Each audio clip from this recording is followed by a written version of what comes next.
Let's talk straight away, though, to Richard Tice, a man who knows a thing or two about illegal immigration, because the Brexit Party fought and won the battle to leave the European Union. And one of the reasons we fought the battle to leave the European Union was to stop immigration being forced upon us. Richard, a very good morning to you. Welcome. Good morning to you, Mike. I hope you're feeling okay after a great weekend you clearly had. Listen, I did. I mean, people said to me, how long does your birthday last? I went, well, at least 3 days, and why are you surprised by that? Listen, I'm fascinated by the background that you're sitting in front of there. Well, it's making me feel very cool watching it.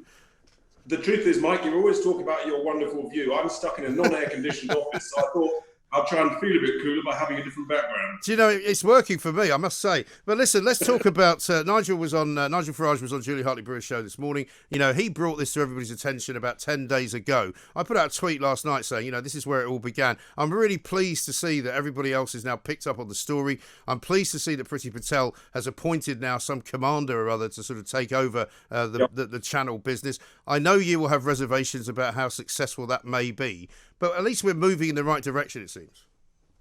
Yeah, there's no question that because of the work that Nigel has done, the mainstream media has been left with no choice but to pick up on this issue. The numbers coming across this year have been increasing.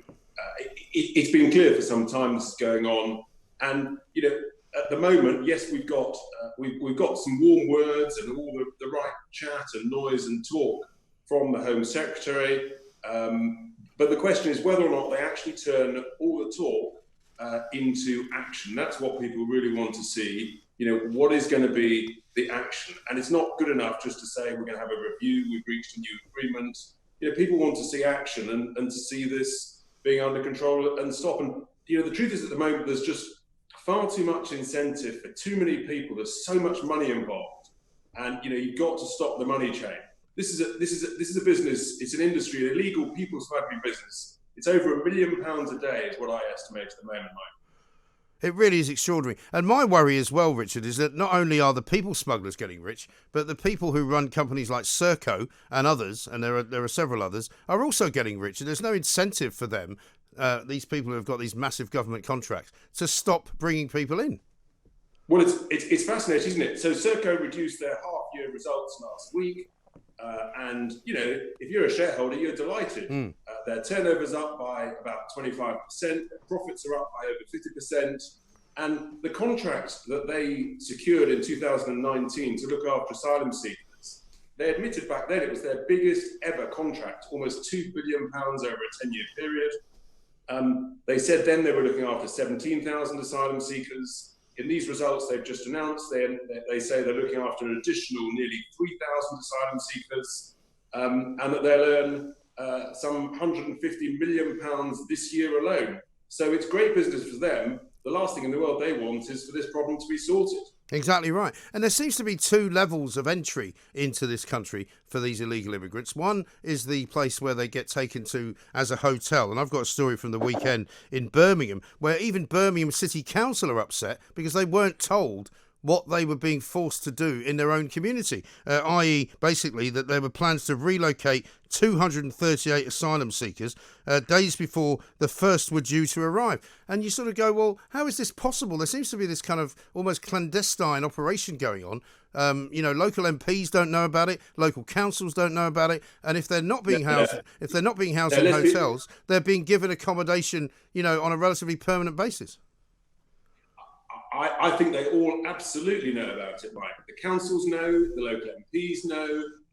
It's a bit like some of these other scandals that have gone on and been finally uncovered in recent years, where actually councils and authorities, they view it too politically incorrect to raise this issue. They know what's going on. They've been trying to ignore it, cover it up, hide it, because it's just in the too difficult box.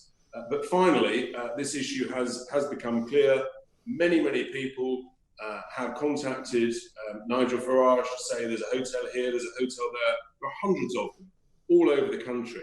And, people are very concerned that their hard-earned taxes at a time of, we've got a huge economic crisis here in the UK. People know it's a very difficult time and they don't want to see money being wasted on a situation that this Conservative government promised would be sorted. It's a year ago. Right. The Prime Minister said, that illegal immigrants would be sent back from where they came, and he's done nothing about it. And how much of this, as far as you're aware, Richard, is the government having its hands tied by the EU and EU laws? I mean, they're kind of hinting that's the problem and that they can't break away from those. But I would have thought, surely, since we've now left, we can. No, let's be honest. That's a very convenient excuse. You and I know where there's a will, there's a way. Yeah.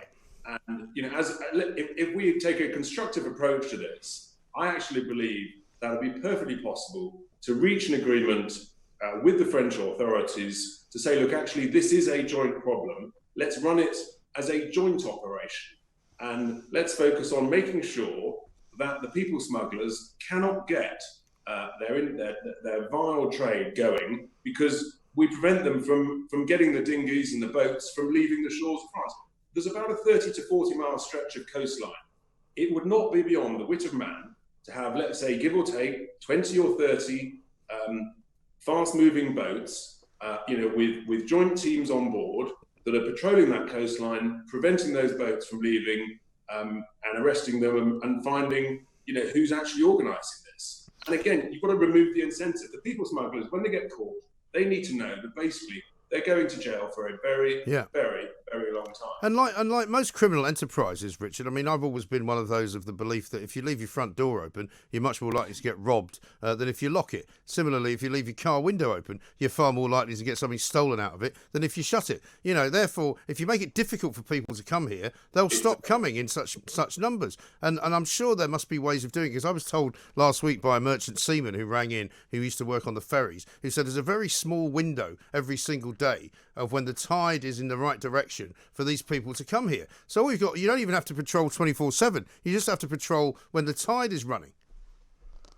Yeah, there's those issues about the tides, the timing. But, these people smugglers are clever, so they will find ways around, unless it is made absolutely clear that they're not going to succeed. So this idea of the French Navy escorting boats to the halfway line and then literally handing them over, as was previously being done, that's all got to stop. It's got to be exactly the opposite.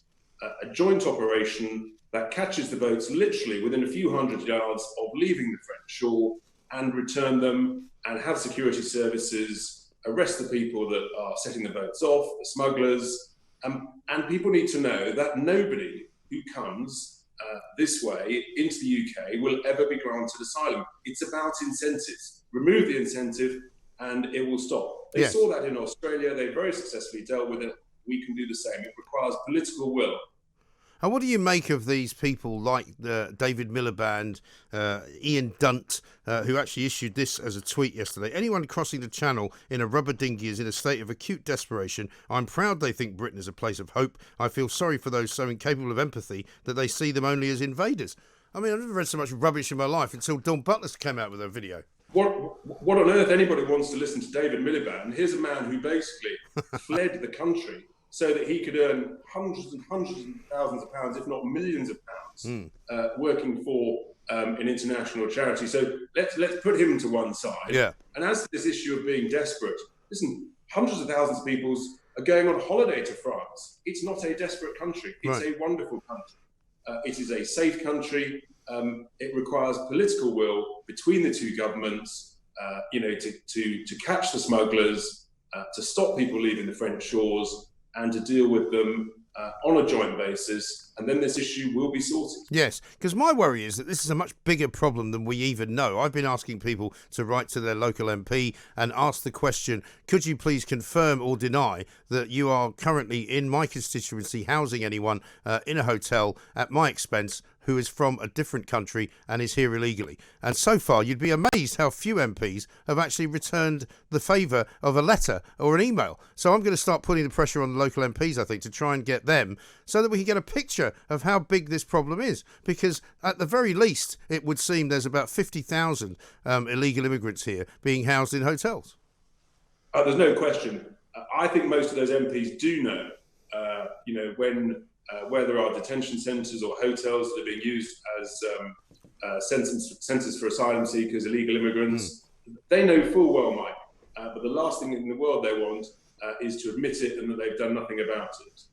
I'm not sure you'll get many replies to your letters, Yeah, well, we'll still shake a few trees and see what we can discover. Finally, Richard, just on the subject of the EU, how confident are you about the leaving of it at the end of December, which is going to be done in a reasonable fashion? I think we're moving towards a reasonable kind of level of a deal, probably. But if there is no deal, I wouldn't be worried about that. No, look, the reality is, let's remember, we have left. It's now just whether or not an agreement can be reached that is a suitable compromise for both sides.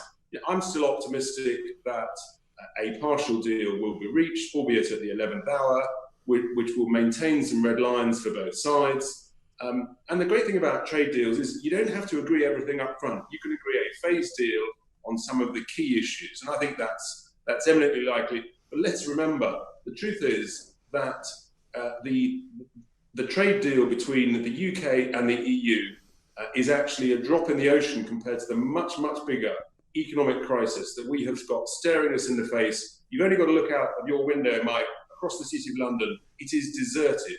That is a serious crisis. Tens of thousands of people that service offices are in the process of losing their jobs. You know, my local Starbucks in the West End, they're doing 5% of normal turnover. That is not sustainable. We have a huge crisis, economic crisis, hundreds of thousands losing their jobs. That is a far bigger issue than the scale of the trade deal with the EU. And it seems to me that it's a sort of middle-class betrayal of the working class. It's people who can work from home. I keep arguing with them on Twitter all the time, who say, I'm very happy working from home. I see more of my kids. I don't have to commute. I don't have to spend money in shops. I don't have to spend money on lunch. Well, that's all very well, but it's a very selfish attitude, and it's not going to save the economy. It's incredibly selfish. And I believe actually people are more productive in general when they're in an office, when you're brainstorming, you're being creative together. Look, of course, sometimes working from home can be very productive. You've got a report to read or write, that's fine. I think the truth is, Mike, look, the horse has bolted out of the stable. Many people, office workers, may end up at some form of, call it a 50-50 type deal, a bit of home working, a bit of working from the office. But we've also got to think of our duty to young people, for example. Young people can't just start work sitting in front of a computer screen the whole day. They need to be in an office. They need to listen to learn from more senior colleagues, experienced colleagues, listening to creative techniques, ideas, sales techniques. They need to be in office, and we need to help them. That's part of our duty to the younger generation coming through. Couldn't agree more. Richard Tice, thank you very much indeed. Chair of the Brexit Party, businessman, former MEP, of course, in Brussels. We need to get the economy going. We need to get teachers to stop whining. We need to get teachers back off of their holidays and back into the classrooms. They're going to be doing it in Scotland. We need to do it here. We'll be keeping the pressure up on Serco. I'll bring you the latest from them over the weekend that they told us about. I'll bring you the latest from the Home Office. Chris Philp, the Home Office Minister, is going to be going over to France today and tomorrow to try and get a deal with the French to make them more responsible for what is going on backwards and forwards across the English Channel.